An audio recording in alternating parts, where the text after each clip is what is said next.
Hey everyone, I'm Torrin with Servicide, and today I am bringing you our new platform, Whitetail Theories. Whitetail Theories is going to be a media platform utilizing podcasts and video to help everyone be more successful in the woods. It's going to mostly be geared around whitetails, but that is not going to be just the only topics that we cover. Today, I'm going to be going over hunting pressured whitetails.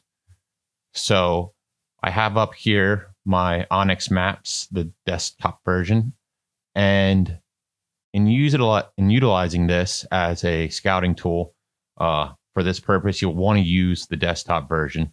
The mobile app shows kind of your imagery more like this, the summer version, where you're seeing all the foliage on the trees, and it doesn't really get down to the nitty gritty. Some places it does, but for the most part, it does not.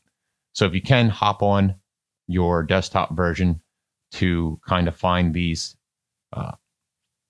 overlooked spots, if you will. So I have an area marked out here, and this patch of timber is a patch that's overlooked for one and doesn't get a lot of pressure. But if you look closely and you follow my boundaries here, this boundary is basically following a real thick thicket. And in this area here, it's mostly comprised of spice bush and autumn olive. Now I have a couple pictures to help you kind of get in reference of what they are. This is spice bush here.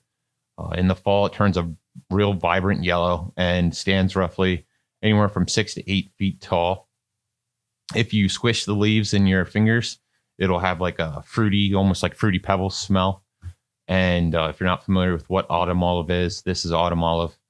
It's an invasive, grows pretty much everywhere that you find field edges or reclaimed open areas. But getting back to Onyx maps, let's see here. When you zoom in, you can really see the edges of this thick stuff. So this is where the deer are bedding.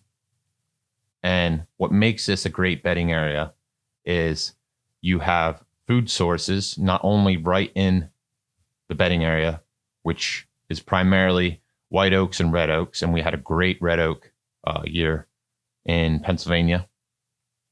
But if you zoom out, you have ag land within a quarter mile of this bedding area.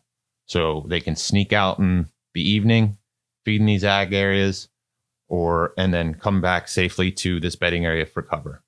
You go to the south, here's cornfield. This is all pasture land and stuff over there. So getting back to this thicket, this was my stand site. I was on the edge. We had a northwest wind the day that I hunted it. So wind coming from this direction, this way. This all over here is a big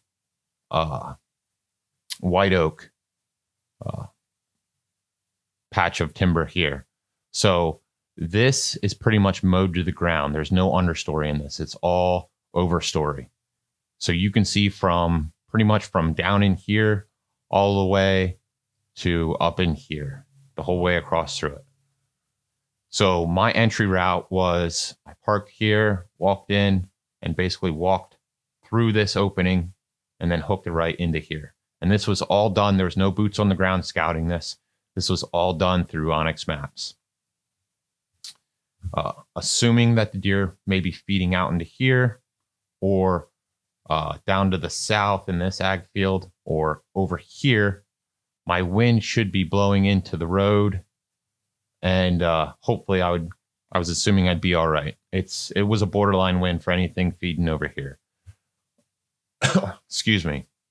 But what ended up happening was pretty much exactly like I predicted. The deer looped into this bedding area from both directions. Deer came from this northern direction and looped into this bedding area and then bedded out into here somewhere. I'm assuming somewhere actually out in this point. That would have been like ideal for a northwest wind. And the doe that I shot,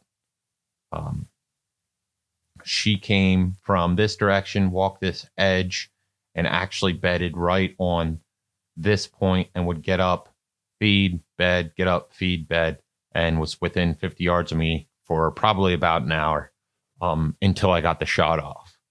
But I was seeing deer pretty much all day long, whether they were, I would see them moving through the thicket, which is what occurred most of the time, or passing from, let's say, this area and then heading down south of the thicket down here. So these fingers, under a different wind circumstance, would have been more preferable to hunt. What deer will do is they'll get on these fingers, bed down, and then basically look out into this open and watch for any danger, and then they can smell anything behind them. Same thing for this finger and same thing for this finger. However, you need a northwest wind blowing through this thicket that they can have the wind at their backs looking out this direction. With the northwest wind, I was assuming that they'd be bedding on this edge, and the deer that I shot, that's exactly what ended up happening. So this wraps up basically our intro to whitetail theories. If you guys have any questions, post them up on the Field Staff Resources page, the Field Staff Facebook page, or you can shoot me an email, torrin@serviceside.com. And if you have any questions on this module, I'd be happy to go over it with you. Thanks, and everybody have a great day.